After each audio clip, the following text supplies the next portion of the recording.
নমস্কার বন্ধুরা, তোমাদের সবাইকে দয়াবতী দিয়া বাংলা চ্যানেলে অনেক অনেক স্বাগত।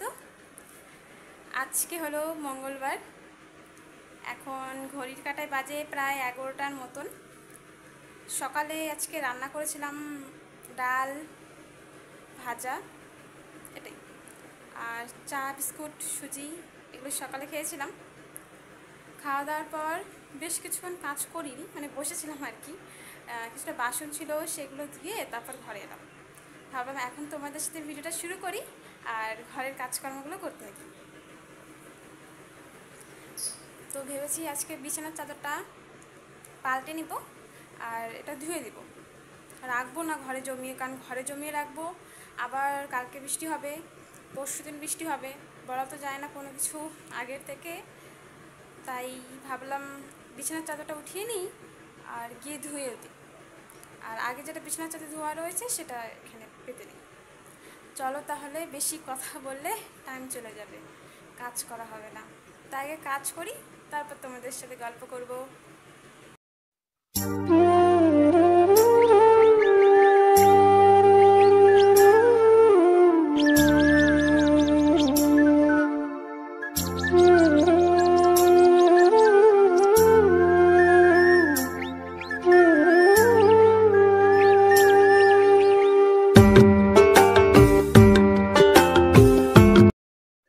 অনেকগুলো কাজ করলাম, কাজ করে এখন অনেকগুলো বলতে কি তেমন কিছুই না, বিছানাটা ওঠানোর ছিল, ড্রেসিং টেবিলটা একটু গোছানো, আর এই যে এই জায়গাটা যে দেখতে পারছো এই জায়গাটা একটু গোছানো। এটা আমি নিজেই বানিয়েছি, তোমাদের আগেও বলেছিলাম। এটা মানে খাট আর ড্রেসিং টেবিলের মধ্যে কিছুটা জায়গা ছিল, তো সেটা দেখতে না ঠিক ভালো লাগছিল না, ফাঁকা জায়গাটা, তো সেখানে জুতোটাও রাখতে হতো। তো ভাবলাম এরকম কিছু একটা বানাই, আর উপরে ছোটো যা ফুল রয়েছে সেটাও রাখি, দেখতে সুন্দর লাগবে। দেখতে কিন্তু বেশ ভালোই লাগছে। আর তোমরা তো এখনও জানো না যে আমার বাড়িতে কে কে রয়েছে, আর মানে যেহেতু আমার নতুন নতুন ব্লগ ভিডিও অনেকদিন ধরেই করছি, কিন্তু এখনও তোমাদের সাথে তেমন একটা শেয়ার করা হয়নি কোনো কিছু। তো এখন ধীরে ধীরে ব্লগ ভিডিও আনবো আর তোমাদের সাথে সব কিছু শেয়ার করবো, সারাদিন কী করি না করি।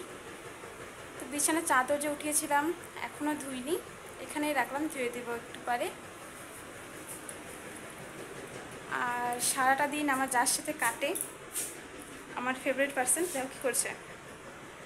চলো আগে তাকে একবার দেখাই। হ্যাঁ, মানে আমার পছন্দের একজন, যাকে আমি খুব পছন্দ করি। ওর নাম হলো মিনি। আর এখন তোমরা ভাবছো ওকে আমি খাঁচার মধ্যে কেন রেখেছি, আসলে প্রচুর দুষ্টুমি করে। আর তাছাড়া ডাকছো, আসো খুলে দিই। আর জানো তো ও এখন খুবই ছোট আর কি, তো এত নিচ্ছি বাবা, দাঁড়াও না, ছাড়লে তোমার ঘাড়ে পড়তে পারে। এই যে আমি নিচ্ছি তোমাকে। আর খুব দুষ্টুমি করে আর ঘর থেকে বাইরে চলে যায়। ওর বয়স মাত্র 1 মাস, এখন বাইরে চলে গেলে হবে কি, অন্য যে বিড়াল আর কুকুর রয়েছে না ওকে ধরবে, কামড় দিতে পারে, ও খুবই ছোট। তাই আমি যখন কাজ করি ওকে এইভাবে ঘরের মধ্যেই বন্ধ করে রাখি। মানে এই যে এটা ওর জন্য বানিয়েছি, এখানে আবার একটা ওর জন্য বাঁশও দিতে হয়েছে, মানে কাঠের বাঁশের টুকরো আর কি, নাহলে এদিক দিয়ে বাইরে চলে আসে। এটা বানানো হয়েছে শুধুমাত্র এই যে ইনার জন্য, আমাদের ছোট্ট তার জন্য। মিনি শোনো না, চলো তুমি এখন একটু ঘরে থাকো, আমি গিয়ে জামা কাপড়গুলো ভিজায় এসে চলো। হ্যাঁ, আর ঘরটাও ঝাড় দিয়ে নিই, তারপর আবার সবার সাথে দেখা হবে। হ্যাঁ বলছো, আচ্ছা ছাড়ো ছাড়ো ছাড়ো ছাড়ো না। এরপর চলে এলাম বাইরে, আর যে জামা কাপড়গুলো ধোয়ার জন্য বের করেছিলাম সেগুলো সার্ফ জলে ভিজিয়ে রাখলাম। তারপর আবার ঘরে চলে এলাম, কারণ ঘরটা ঝাড় দেওয়া বাকি ছিল। বিছানা গোছানো তো আগের কাজগুলো কমপ্লিট ছিল, কিন্তু একটা জিনিস লক্ষ্য করেছো, এই যে ঘর ঝাড় দেবো, ঘর মুছবো, এই যে মহারানী যে শুয়ে আছে সে কোনোভাবেই সরবে না। এটা আসলে মিনি যে ছোট্ট বিড়ালটা দেখতে পেলে না, তার মা। আর সেও ছোটোর থেকে আমাদের বাড়িতে রয়েছে, তো আমাদের চেনে খুব ভালো করে, যেতে ছোটো থেকে রয়েছে, তাই প্রচুর দুষ্টু। এ দুষ্টু না, এ শান্ত থাকে, কিন্তু যেখানে বসে থাকে সেখান থেকেও তাকে ওঠানো কোনোভাবেই সম্ভব না, যতক্ষণ পর্যন্ত তার নিজের মুড না হচ্ছে। তো ওদেরকে দেখতে দেখতে আবার জামা কাপড়গুলো ধুয়ে দিলাম, যেগুলো ভিজিয়ে রেখেছিলাম। ধোয়ার পর চলে এলাম বাইরে। এখন যদি রোদ্রে না দিই, না ধুই, তাহলে বেশি যদি মেলা হয়ে যায় সেগুলো আবার শুকাবে না। আজকে তেমন একটা কাজ বলতে কিন্তু সত্যিই করিনি, জানো তো। রান্নাঘরে মনে হচ্ছিল অনেকটা ঝুল হয়েছে, আর তার সাথে বড় ঘরও। কিন্তু আজকে যেহেতু মঙ্গলবার, আর মঙ্গলবারে ঘরের ঝুল একদমই ঝাড়তে পারবো না, তার জন্য আজকে ঝাড়লাম না। হাত দাও, কোলে নেই, আসো। বাবার এই দিক দিয়ে কোলে আসছে। সবাইকে হ্যালো বলো তো, বসো, এখানে বসো। তোমার বলটা সবাইকে দেখাইছো? তোমার বলটা কোথায়? নিয়ে আসো তো, তোমার বলটা কামড় দিয়ে নিয়ে আসো, যাও যাও যাও, নিয়ে আসো। থাপ্পাস। এখন আসে আমার হাতটা ধরবে, ঠিক আমার হাতটা ধরবে। জানতাম জানতাম। লাফালাফি খেলা শুরু, লাফালাফির খেলা শুরু, খেলা শুরু। ও ও ও ও, আসো আসো আসো আসো আসো। এই যে মিনি, মিনি আসো। ও ও, আবার গা চুলকায়, তা উল্টা হয় আবার পড়েও যায়, এমন হবে গা চুলকায়। বাবু আসো। আচ্ছা চুলকায় না গায়ে হাতটা, হয়েছে। এবার আসো। টুক টুক টুক টুক টুক টুক টুক টুক ধাস। টুক টুক টুক টুক টুক টুক টুক টুক ধাস। টুক টুক টুক টুক টুক টুক ধাস। তো আমি আমার বিড়ালটা মানে মিনির সাথে একটু খেলা করলাম, তারপর আবার ফ্রেশ হয়ে চলে এলাম দুপুরবেলা গোপাল সেবা দেওয়ার জন্য। তো সকালবেলা আমার শাশুড়িমা দিয়ে থাকেন, আর দুপুরবেলা আর সন্ধেবেলা আমি দিয়ে থাকি।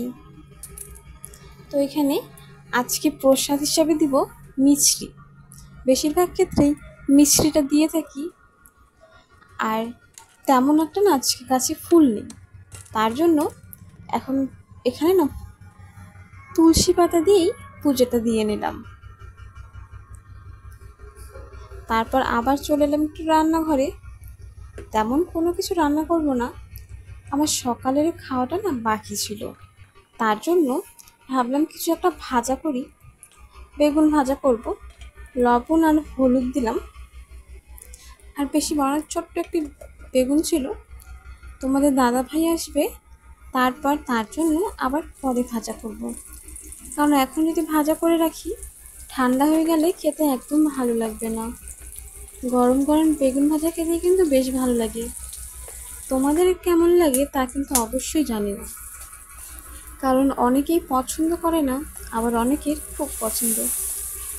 তা আমার কিন্তু খেতে বেশ ভালোই লাগে, সেটা যেভাবেই হোক, ভাজা হোক বা ভর্তা বলি বা মাখা হোক, সব ক্ষেত্রেই ভালো লাগে।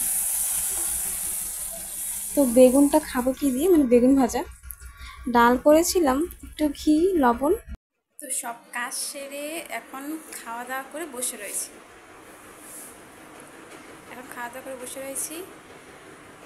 কী করবো ভাবছি, একা একা তেমন একটা ভালো লাগছে না। এখন কিছু একটা ফোন টোন দেখবো বা এমনি বসে থাকবো। ঘরের মোটামুটি কাজ করে নিয়েছি, কাজ করলে কিন্তু আরও কাজ রয়েছে, কিন্তু এত গরমে আর কিছু করতে ইচ্ছে করছে না। তো 2টা দিয়ে তোমাদের দাদাভাই আসবে, যখন আসবে তারপর আবার তোমাদের সাথে দেখা হবে, ঠিক আছে? তখন আবার খাওয়া দাওয়া হবে। এখন চলো একটু রেস্ট নিই, ঘুম ঘুম পাচ্ছে, দেখি ঘুম আসলে একটু ঘুমিয়ে পড়বো, তারপর উঠে তোমাদের সাথে আবার গল্প হবে।